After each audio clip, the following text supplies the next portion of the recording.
You are listening to the E2C Network, where the Auburn family speaks. Warrior Auburn fans, welcome to No Huddle, your source for Auburn football news and discussion, part of the E2C Network. I'm AJ Richardson, and I'm also here with Jared Davis. Jared, I was excited to see your name on the stadium. Do you know where I saw it? The locker room. Did you donate some money to get the locker room name after you, Davis Locker Room? I wish I did. I struggle to be able to afford a Coke and a hot dog there now. But I'm going to claim it. So it just says Davis, right? So, I mean, I can claim that. It just says Davis Locker Room. And I was like, that's cool. Yeah, there we go. My co-host has a locker room that Auburn named after him. That's awesome. Yeah, so I'm pretty much just going to go before each game and show them my license and say, hey, I need to get in there and talk to Coach. That's right. This locker room's named after me. Let me just put it this way. If anybody saw me come out of the locker room, they're just going to leave. They're going to be like, we got no shot in this game.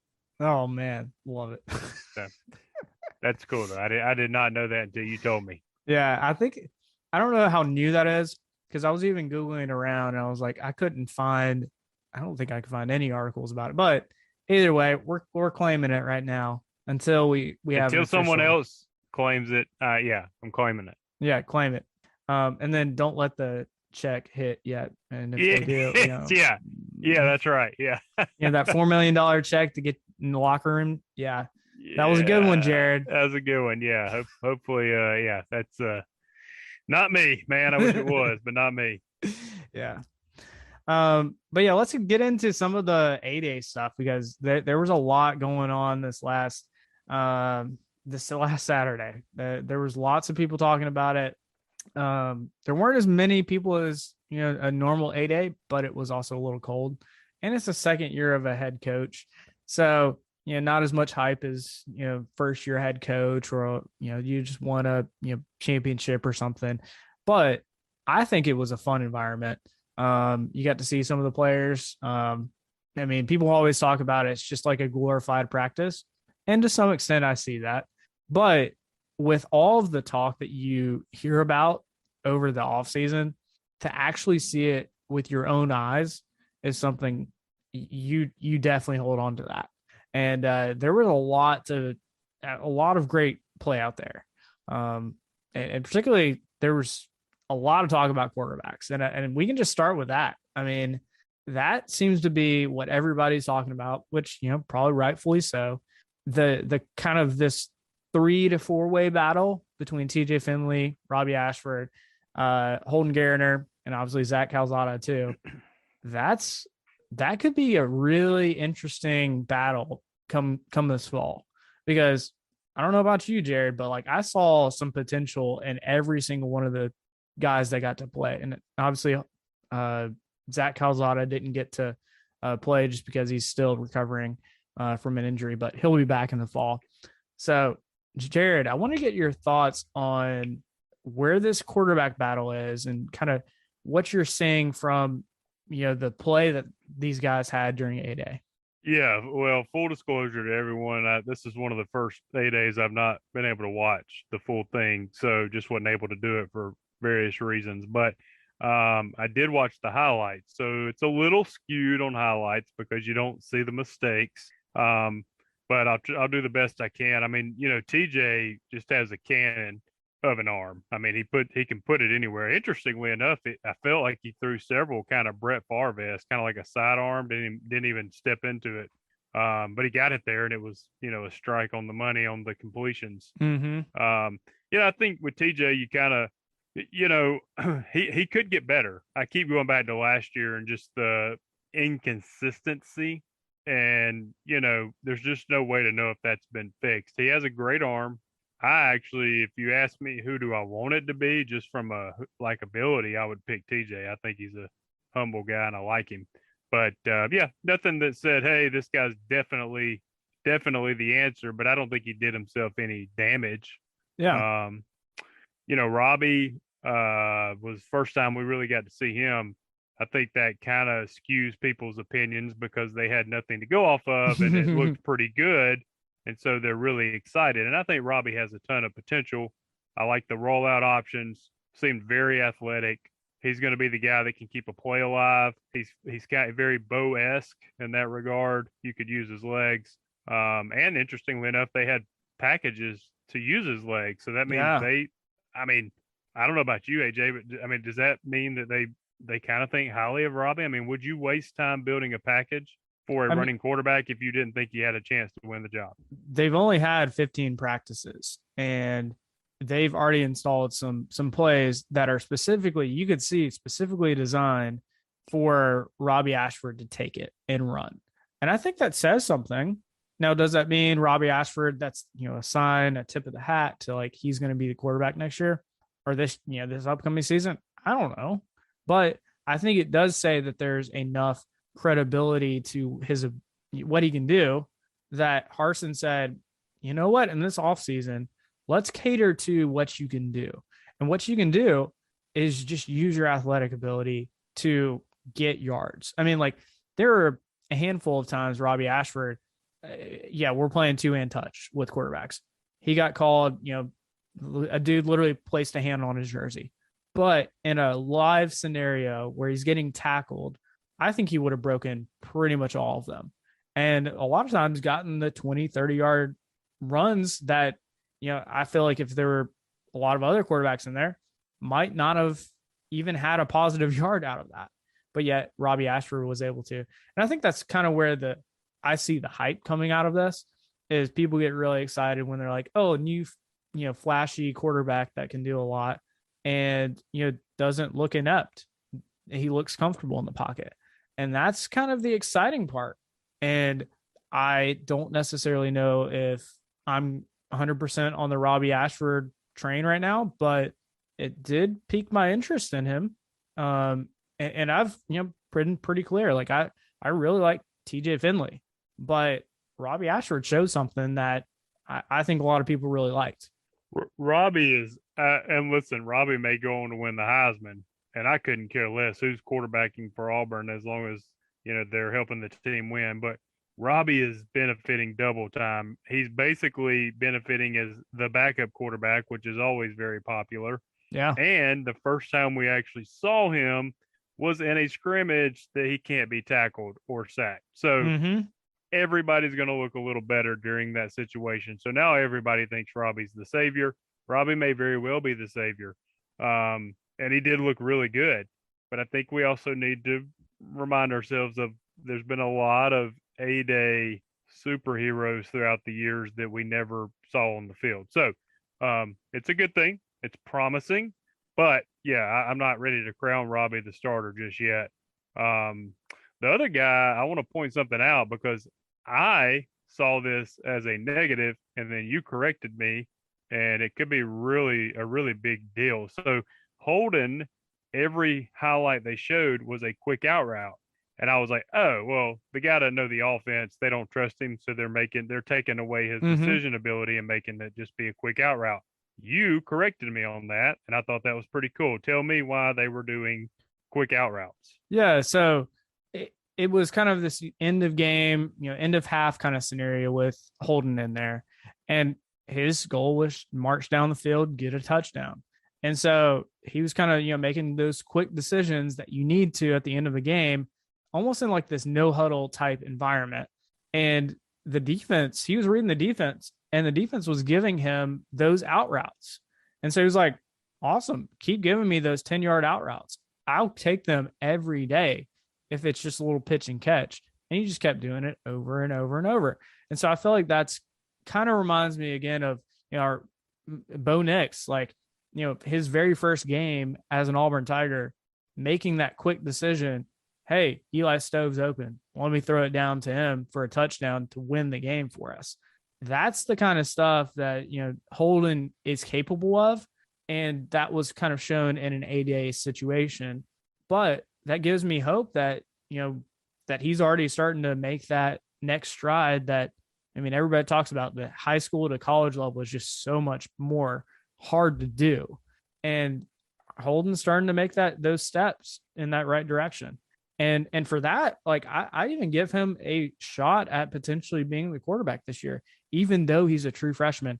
And yet we still have, awesome guys like TJ Finley, who has played at LSU as a starter and Auburn as a starter towards the end of last year.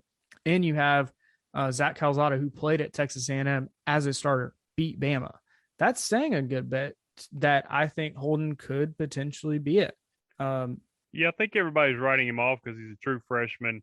I think you and I both have a pretty low percentage, but I think you and I both agree that there is a percentage there. I don't think that he's a done deal redshirting just because he's a true freshman. I think Harsin is going to truly go with who he thinks has the best chance to give him, to help the team win. And to be clear, that one thing about Holden reading the defense and making passes does not make him Joe Montana. However, no. A large majority of being a quarterback in the SEC and then on into the NFL is being able to understand defenses and schemes. Because if you're a 4 or 5 star, you can throw the ball. Like that's a given. But there's a lot of 4 or 5 stars you never hear from again. And it comes down to being able to assess a defense, be smart with the ball, be consistent, and at least him being able to read that and taking what they're giving him at such a young, point is pretty promising in my opinion. Yeah. So you had mentioned percentages. If you had to give percentages, so like right now, who you think is going to be quarterback game 1? TJ Finley, Robbie, Holden, Zach Calzada. What you got? What are you feeling right now? You and I totally disagree on this. I think it's 75% Zach. I think it's Zach's to lose. I think Zach could come in and lose it. I think everybody is going to be given a fair shot. But we got to keep in mind, Zach last year was thrown in. I mean, they won 8 games, I think. I mean, he didn't, tear anything up, but he came in a situation where he had not been prepped for the season because he wasn't the starter. He comes in and the game he played against Alabama, the throws he was making is, okay, can we get more of that Zach? And if you get that Zach and he's got SEC experience, I think his floor, because you could say the same for TJ. I think Zach's floor is higher than TJ's. The thing about TJ is his ceiling is so high because he has a rocket arm. Yeah. He's just not been consistent. And I really think 75% of Zach starts. And I'll be honest with you. I think if it's not Zach, I think it's Robbie Ashford. And I've been saying this, but I think those are my top 2, man. How about you? Who are you giving a number 1? Who are you saying starts and what's the percentage they start? My gut's still telling me TJ Finley because Harsin kept talking over and over about TJ Finley, all the good things he did. And I saw it. Yeah, it did. If you look at social media, did TJ Finley do well? Social media would tell you absolutely not. But that's not necessarily all his fault. There's a lot of factors in that. He was behind a completely brand new offensive line. And on top of that, his wide receivers are still very young. Besides, really, just you got one guy. And that's kind of weird to you not really have a lot of depth at wide receiver. So like we have to kind of like take that with a grain of salt. So like I'd say TJ Finley, I don't know, like 40%, something like that. 30% closely behind them is probably going to be somebody like Zach Calzada. And then was it leave me like 20% with Robbie Ashford? Don't make me do math. I'm going to trust you. And then let's see how much left. I got 10% left. Holden Garner. Are you going 10 with Holden? Yeah. I like it. I mean, like I was kind of, maybe 5%, but like 10% seems reasonable with what we saw at the end of A-Day. I mean, if he keeps making strides in the right direction, could be. Holden's listening to this and he's doing that Dumb and Dumber where he's like, so you're saying there's a chance? Yeah, absolutely. And I think there is a chance, which I think is pretty awesome. Like it seems like, we're trying to, again, we talked a lot last year about who is Harsin, what is his personality like, what's his coaching ability like, how does he relate to, the team, all those questions. And I think based on what we've seen so far, he doesn't care that Holden's a true freshman. If Holden is going to be the guy that, goes out there and gives us the best chance to win, I think he goes with Holden. And I think that at least gives him a shot.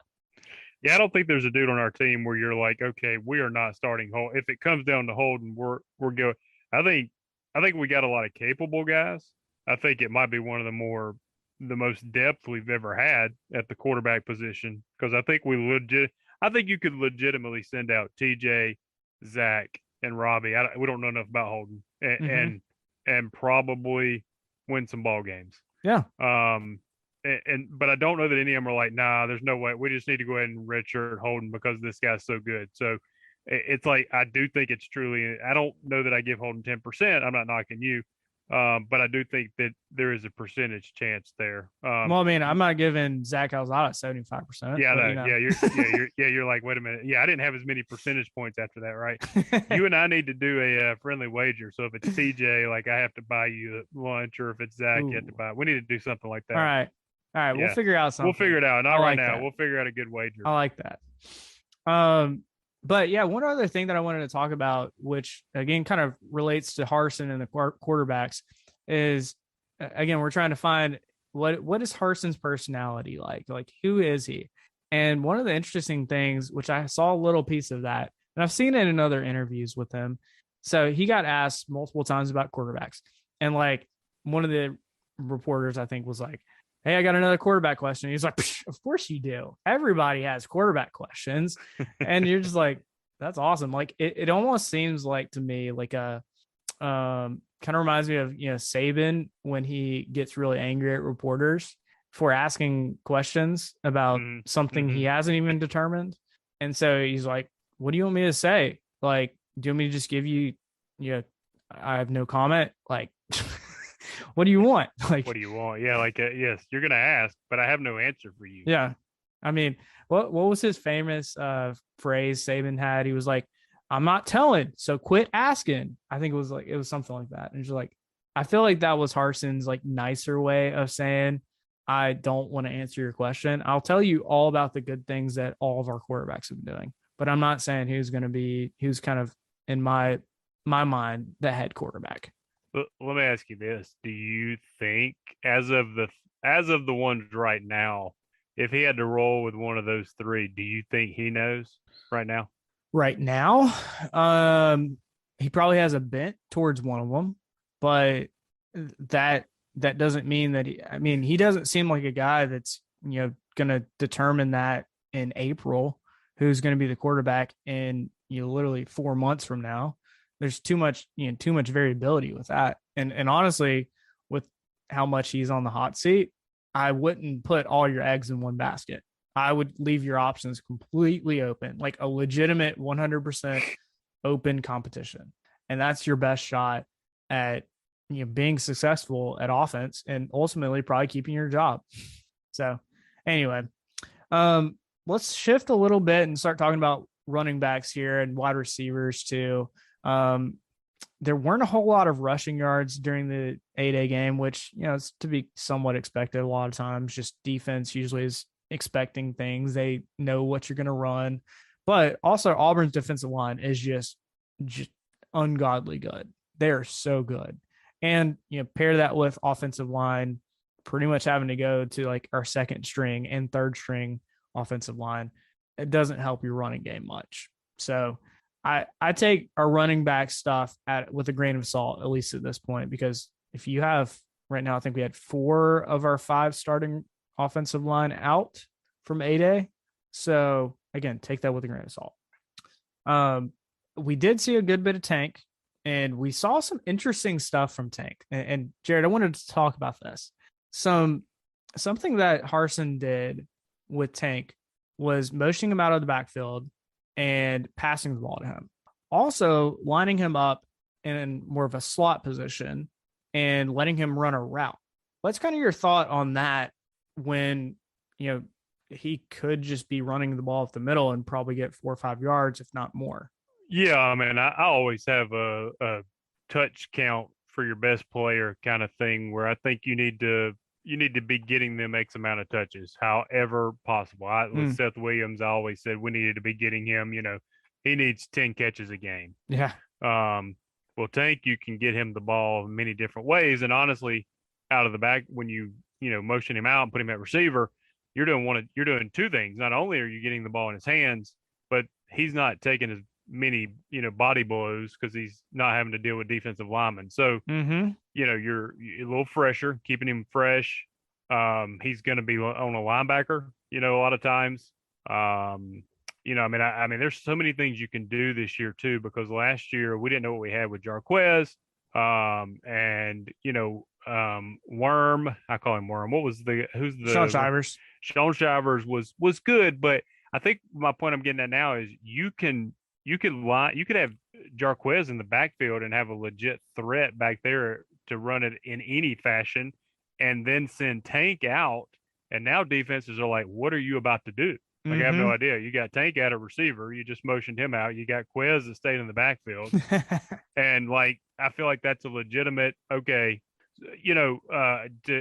I've heard this said, you want to make college defenders have to think. Oh, yeah. Because they're all athletic at the SEC level. Can they think?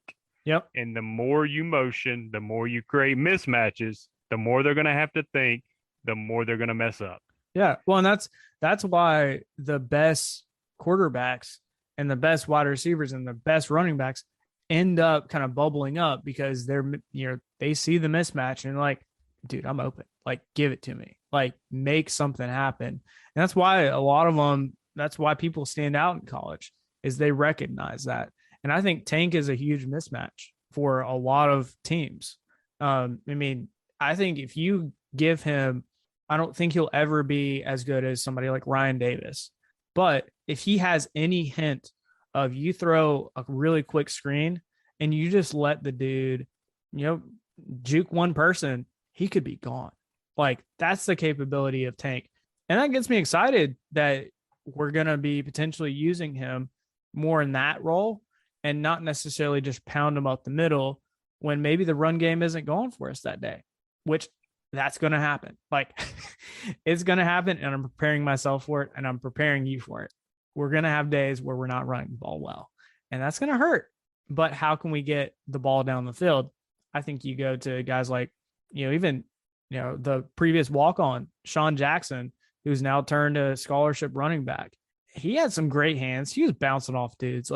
We have good depth at running back, and I think there's going to be plenty of guys that step up from the running back room when our wide receivers aren't necessarily 100% there and capable yet. Well, and I think last year, when we couldn't run the ball, okay, well, your best player has now been taken out of the game. So I think to have a plan of okay, we can't run it, so we're going to get it to him, as even putting him in the slot, not just sending him in the backfield after we say hut. Yeah. We're going to put him in the slot. I mean, he's going to actually line up at receiver. Mm-hmm. And now you, defense, have something you have to decide. What are you going to do? Who are you going to put on him? If you go linebacker, you're going to get burnt. Yep. So I don't know, man. I like it. And to be honest with you, how many times do coaches say, oh, we're going to do this, we're going to do this, and then you never see it? Yeah. They've been preaching, we are going to make Tank the focal point of our offense, and it sure looks like it. Well, and Tank has said so. He said Harsin wants him to get as many touches as possible. And there's a two-way street going on now. It's both Tank saying this and Harsin saying this. I mean, if Harsin's smart, he's going to stay with what he's already said. And if he doesn't, Tank could just be screw you, coach. I'm gone. That's the kind of risk that you're running, which again makes me more confident that this is going to be true, that Tank is going to get the ball more. And it's not necessarily always going to be run the ball at the middle, do a little speed sweep kind of thing with him or something like that. It's going to be lots of different stuff with Tank. Hey, Auburn fans, I want to take a quick timeout from this episode to bring your attention to something very special. Here at the E2C Network, we pride ourselves on bringing you the best content for Auburn fans out there. And best of all, it's free to you. But just because it's free doesn't mean there aren't costs, especially when you have a library of hundreds of podcasts, videos, blogs, and more. Many of you have reached out and asked how you can support this network in the past. Well, now I have your answer. It's called the E2C Network Booster Club over at patreon.com/E2C Network. There you'll find a membership monthly reward system where you can sign up for as little as $1 and get different perks at different tiers. Some of those perks include things such as apparel, eligibility to join us on future podcasts, recognition as an E2C Network booster, exclusive communications, and bonus content that is available nowhere else. If you love this network and want to help us keep producing podcasts like this one, please head on over to patreon.com/E2C Network to join the E2C Network Booster Club. You can also get there by going to our website, e2cnetwork.com/support. Whether you decide to join or not, we are still so appreciative that you would support us by just listening and being here, because each and every one of you is part of our E2C Network family. Well, that's it. Timeout's over. Let's get back into the episode. With wide receivers, we had some big players that we've heard a lot about during spring practice, and one of them was Malcolm Johnson Jr. And I have to say, he looked the part. He, on the first and I think second drive, he was out there and he was one of the primary receivers, if not the primary receiver that TJ Finley was throwing to, and they looked good together. Like the passes were good. Malcolm Johnson's catches were good. Like it just looked like a crisp offense, and that's what I was hoping to see. But we also got guys that you may not have known too much about, like Tarvarish Dawson, and him doing a speed sweep, some incredible catches. That kind of stuff is kind of what A-Day is here for, is to kind of give you a flavor for the potential of some of these players. And I think some of these wide receivers, while they are not up to what I think they need to be, I have a lot of faith in our new wide receiver coach, Ike Hilliard, to get our wide receivers at a spot, even though they're younger for a lot of them, besides Shedrick Jackson, and get them to a spot where they can be effective. And that gets me really excited to see where our wide receivers can go, despite the obvious depth issue that is our wide receiver room. So your boy Capers, I want to get your thoughts on him, because you've been talking big about him for a while, and he looked pretty dang good during A-Day. Yeah, I mean, I think the thing with Capers is, okay, he got playing time as a true freshman, and then basically nothing last year. I mean, I think he was on the field a good bit, but I mean, he was irrelevant. And he's a big body. Like, I didn't get it. I don't know what, so I like to. I mean, again, I only saw highlights, but I mean, I think he went over the middle 3 times. Mm-hmm. Was not afraid of the contact. Made a great behind the back catch because Robbie threw it behind him, and he just looked good. And I just like to see guys that have that potential to finally realize it. And maybe he has, maybe he hasn't. Again, it's A-Day, but there were signs that he has, because he's a big body, man. We need somebody who can go over the middle. He's tall. Yeah. I mean, him and Landon King are 2 good targets, like the height wise. And I don't, Malcolm Johnson seemed pretty big too. I don't know his size, but they're not short guys. You're probably about to tell me Malcolm Johnson's like 5'8", but he didn't look short. At least he's not as big as Capers. But the big targets, because we didn't have that last year. We're trying to run fade routes to shorter receivers last year, and you just need big dudes to go get the ball. Yeah, I mean, Malcolm Johnson's he's on the about average to C6'1". Yeah, for a wide receiver. It's a good size for a wide receiver. Yeah, 6'1". I think people consider a 6'3" receiver pretty tall. So I mean, 6'1's good. Anything above 6 feet, you got a target that can go up and get the ball. So yeah, I think all in all, honestly, I'm with you. I think I was pleased with what we've seen from Mike Hilliard. I mean, these guys are young, man. I mean, for him to get, we can say it's A-Day, and it is, and I've been saying it's A-Day, but to go get any kind of resemblance of these guys knowing what they're doing, that's some coaching there, because these are all young guys who have never had the spotlight on them. Right. Well, and think about how many times last year, you would see Bo just completely pissed off at one of the wide receivers for not doing the right thing. Like, I didn't even see that once. Maybe it happened, and it probably sure did, but it looked like they knew what they're doing. And I feel like that's a step in the right direction for this wide receivers. Also tight ends. I mean, I feel like I'm kind of grouping tight ends in my mind with wide receivers, even though I know tight ends do a lot more than just running routes and catching a few catches a game. But I mean, there were some awesome looking formations out there where we had, I think, 3 tight ends in on a play. Good luck, defense, trying to figure that one out. Like, if we throw some of those school formations out there, that's a lot. And you throw in Tank Bigsby or Jarquez Hunter in there, you have not only probably 1 or 2 wide receivers, but you got 3 tight ends, and then you have a running back that you have to account for. That's a lot of guys to be accounting for. And I think that's, again, a potential place where offense could come out on top. I mean, that just gets me a little excited, considering what forever it felt like we didn't have a productive tight end, probably since like CJ Uzoma. And that was, 5, 6, 7 years ago, something like that. Yeah, And we so didn't it's even like, utilize him right either, knowing how good he is now in the pros. yeah. Yeah. It's I mean, Harsin, to give him some credit, I feel like some of the things he tells you he's going to do, he does, other than playing D Davis in the bowl game. But that's another, debate. But, he's talked about tight ends being involved ever since he got here. And, man, they were last year, and they seem to be this year. And, I mean, I look here, and it looks like Fromm only had 3 catches. But I feel like on the highlights I was watching, he was catching every ball and getting first downs. And, we know how good Shinker is. Well, every time Tyler Fromm was catching the ball, it was a first down. It was like he was making a dude miss. Yeah, maybe that's why it felt so impactful. And Brandon Frazier, we've heard good things about him. Mm-hmm. And, he's not really been that involved, and looks like he had 5 catches. So, yeah, I mean, I think all in all, I don't really consider Landon King a tight end. I don't know if they're doing that for I don't know why they're doing that.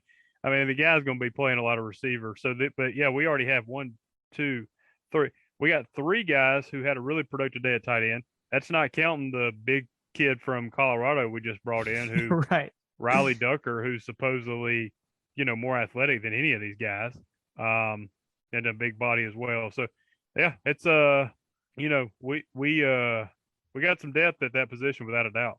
Yeah, and I think that's another position that, despite the wide receivers, I think the tight ends can kind of pick up where the wide receivers just can't go because they don't have the depth there.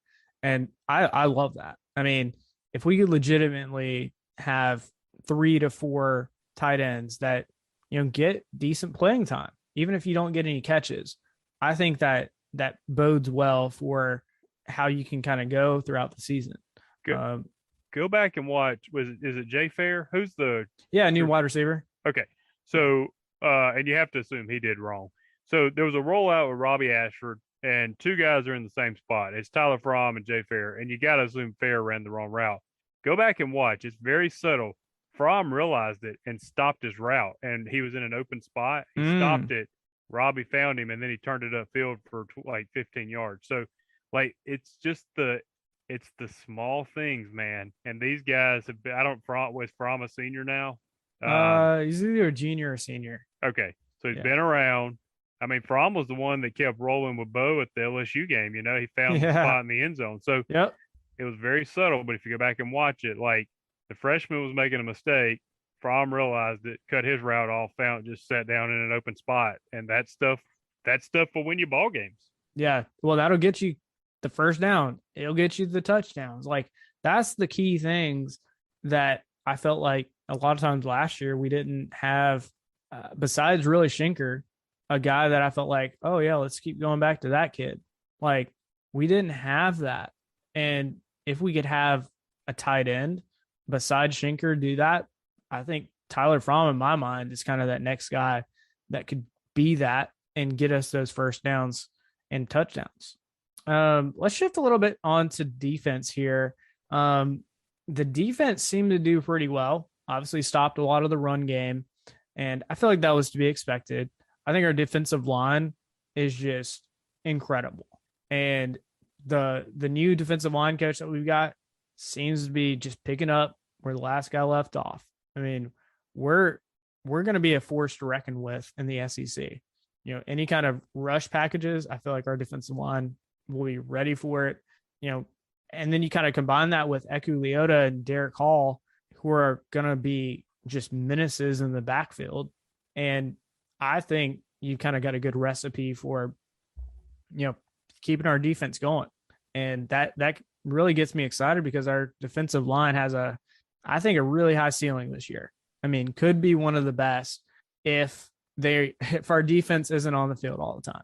I think if we keep them off the field, the defense off the field, and our defense has some time to rest, we could legitimately have one of the best defenses just because of our front seven. So really excited about that. I did want to get your thoughts on this because I heard Eku Leota and Derek Hall both have goals of getting double-digit sacks. Do you think that they reach that? I thought you were going to ask me if I was okay with that. I was going to say absolutely. Yes, I want them to get double digit. Both getting double digits is going to be tough. Like put it in perspective, like Derek Brown had, I think, 11 and a half or 10 and a half sacks in a season. And think about how good Derek Brown was. And I know he's not an edge rusher, but yeah, he's not an edge. I mean, I didn't realize Derek had that many for an interior D lineman to get that many sacks is, that's pretty big. Shows you how good he was, right? I think it's possible. I mean, I think it's possible. I mean, and let's be fair. We're going to play Mercer and San Jose State and, probably another team like that. So you could pad your stats in those games. We want him to be doing it in meaningful SEC games. I think that Derek's probably going to get the playing time to do it. I think Echo is a stud and is working his tail off, but I still think he's going to be second to Derek. I mean, Derek Hall. Mm-hmm. So, there's potential. And the other thing that could hurt them is the kid Dylan Brooks is coming on strong. So, he'll be the redshirt freshman and he won't start over them, but he'll take snaps away because I think they got to make sure they got depth there if one of them goes down. Right. So they're going to give him playing time. Yeah. Well, and if you really look at the guys who are going to be edge rushers, we've got those three guys. That's it. And not really anything behind them, at least on scholarship. And that can be a little scary. Yeah. We're bringing in a guy that true freshman that's not on campus yet. I can't remember his name. Kind of an interesting name, but they said he could be an edge guy if need be. So, I mean, that could give you 4, but Dylan Brooks has put on weight. He's apparently worked hard, learned the schemes, and is coming on strong. And you got to make sure he gets playing time. So that's going to take away snaps. I guess a long-winded, you're like, Jared, you could have given a yes or no. I can't do that. I like to talk. So I would be surprised if either one of them got double, to be honest. But I would not be shocked if they got in the 8 or 9 range and had really good seasons. Yeah. I mean, I think it would be a success in my mind if both of them ended up, 7, 8 sacks in that range. Now, I love the goal of double-digit sacks. Oh, absolutely. But set that bar high. But in reality, that's really hard to reach. Just that, and for any college, defensive lineman that's going to be rushing the quarterback, that's a high number. Yeah, that it's tough to do that. There's a reason why the ones that do it, are up for defensive player of the year. I mean, it's not an easy thing. But I mean, legitimately, I think both of them could, if they start hitting their stride. I mean, think about it. If by chance you've got Eku on one side and Derek Hall on the other side, that's tough on an offensive line to stop that. If they called holding against Bama ever, I mean, Derek Hall, he wouldn't have gotten a sack. They'd have called holding, but he'd have had another shot at it. Yeah. I mean, it's just, yeah. I mean, he was giving them fits, and Bama's filled with 5-stars on their O-line. So he's good, man. I'm super pumped about him and what Echo's saying all the right things with his goals and workouts. So I'm excited to see what they're going to do. Yeah, same here. A couple other guys on defense that stood out to me. So we'd heard a lot about DJ James, who's a defensive back that we got out of Oregon. I saw a lot of positive things out of him. Like, I am so glad we picked him up and did that little trade thing where we gave them Bo, and we got these awesome players from Oregon. I love that because I think we're getting way better of a trade than what we gave. And if you've heard anything from me, I love Bo Nix, but I think we got way more talent out of that trade, trade in parentheses, Yeah, the trade. But it was exciting just to see DJ James. He made some really great tackles. Like in high school football, that I love making a good tackle on defense. And I saw DJ James out there doing that. I mean, people call me AJJ, so he's DJJ. So, I feel like there's something there, maybe. But anyway, so I'm excited about that to see how he kind of develops, especially come this fall. I think he could become one of our kind of go-to defensive backs that we could have for a very long time. Special teams, that was kind of interesting. I felt like we threw a lot out there on special teams, which was good because last year, Jared, how many times were we so mad at special teams? Like so much. Yeah. And guess what? This time it looked like we were practicing a lot on special teams. So maybe we get better next year on special teams. Maybe. Yeah, that's the hope, man. I think we had I think they just threw another holding flag or blocking the back on us. I think crap.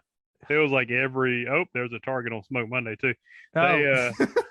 They just they threw. I was like, just quit returning it because apparently maybe the refs are that bad, but every time you got to think we're just not.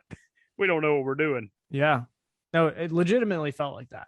And any positive, kickoff return that got returned like midfield got called back to the 15-yard line because somebody held, and you're just like, why? Yeah. Just why? It was bad.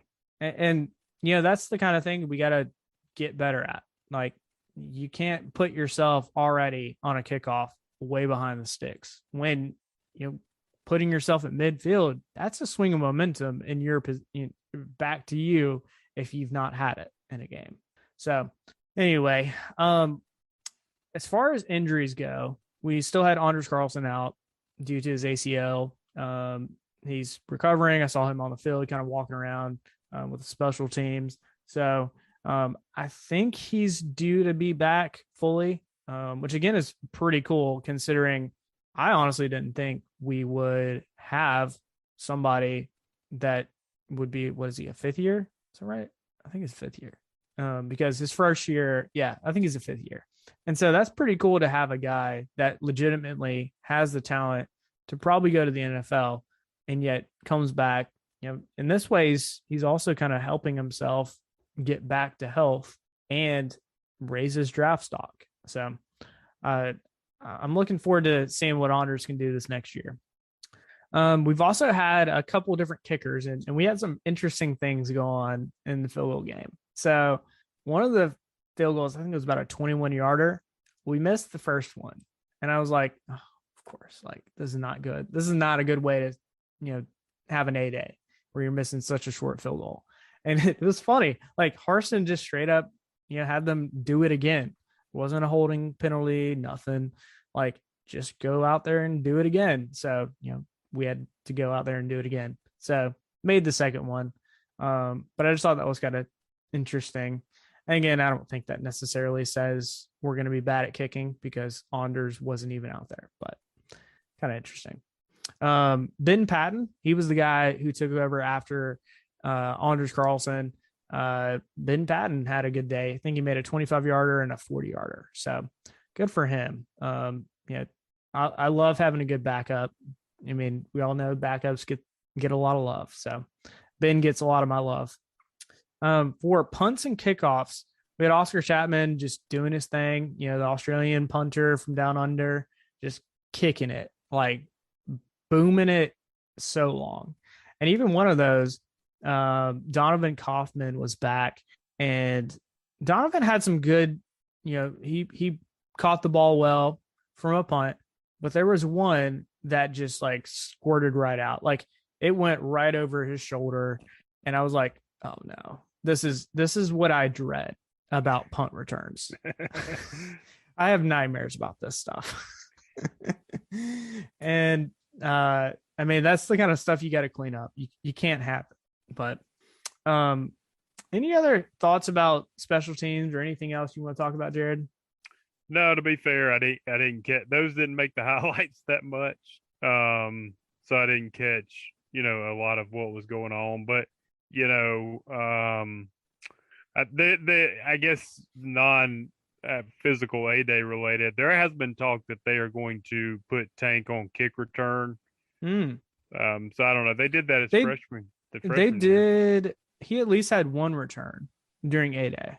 Oh, okay. There you go. Yeah. Then. Okay, so they are doing it. Yeah, I mean they did it freshman year when he returned the one at Ole Miss and they called it back for holding. But I hold my breath because it's always like, because there's big impacts on returns and you don't want your best player to get hurt. But right, you also got to try to generate points any way you can. So I understand why they're doing it. But yeah, all in all, special teams wise, most people probably know this that are listening. But I mean, Anders will be back, and then we got the number one recruiter kicker in the country coming in as a true freshman. He's the brother of the Bengals kicker. So yeah, McPherson. McPherson. So, I think we'll be okay there. I don't know a story of someone coming back from ACL and being a kicker, so I don't know if this is uncharted territory, but we'll be interesting to see how Anders responds. But worst case, hopefully Anders responds. Worst case, we do have a real good freshman kicker. And to me, I feel like kickers can do it at any age, right? If you can do it, you can do it. I mean, I think the hardest thing is a freshman coming into a huge environment like a 90,000 person stadium. It's the crowd, yeah. It's the crowd. Like that's probably the hardest thing. But you put a 5-star kicker like we have. Well, he's not 5-star because kickers are never 5-star. But you know what I mean. He is a 5-star in my books. He's the best one in the kicker. country available. Yeah. Yeah. And he's gonna make I'd say 95% of all kicks that are within 40-45 yards. The rest, it's kind of like a toss-up, how he handles the pressure under the big lights. Yeah, you're right. Pressure is the biggie. So, and, the guys that we had last year, they had to, they were going back and forth in the Iron Bowl. I mean, I know that eventually that's what we missed and lost, but, they were keeping us in the game there, making kicks and extra points and everything. So we'll be capable. We'll be able to do it. Yeah. So really excited about that. Just finally, I mean, we had a little struggling on kicking last year, and I hope we can kind of get that back into, the shape that I think Auburn kicking is known for. So, all right, Jared, how can the people find you and hear you? You can find me on Facebook under my name, Jared Davis. And you can always find you, No Huddle, E2C. All there you go. All that too, absolutely. And you can find me on Twitter at AJAYJAY_. It's always great to be an Auburn Tiger and War Eagle. War Eagle. Thank you for tuning in to today's episode on the E2C Network. On your way out, I want to remind you to stop by e2cnetwork.com. It's your one-stop shop for all our content across our podcast, YouTube channel, and much more. To stay up to date with us, make sure you're following social media accounts such as Facebook, Twitter, and Instagram. While our content here may always be Auburn sports heavy, if it's orange and blue, it's what we do. War Eagle.